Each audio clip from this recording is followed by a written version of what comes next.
March the 18th. For many parents, Bone lengthening surgeries. Things are tense at his home these days, where his family has raised enough money for some, but not all, of the procedures he needs. Mike Henniger explains. Sam, can you come and help me? Like any teenager, for Matthew Drake, household chores are a pain. But for him, they require a bigger effort than for most people.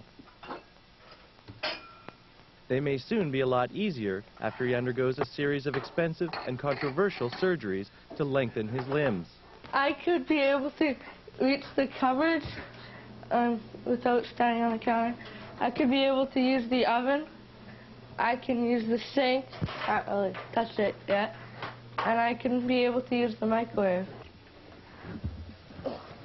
Matthew has a form of dwarfism called achondroplasia. This procedure, which will take about 3 years to complete, will add a foot to his 3'10" frame. His legs will be broken several times, fitted with special stretchers, then gradually pulled apart, about 1 millimeter each day, allowing the new bone to grow between the breaks. The procedure isn't done in Canada.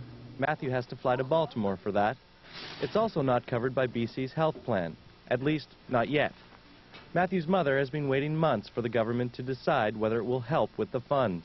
I don't know. It just doesn't make sense. This is not a frivolous thing. It's not something that... I'm not going to have a huge lineup of people standing in line to do this. There's only so many people with achondroplasia, so many people that are eligible, you know, so I don't know. It's so frustrating. The government insists the operation must be medically necessary and established before it will pay. At the moment, specialists in BC are refusing to fully endorse the painful procedure. But they do agree that if successful, it can make life easier for people like Matthew.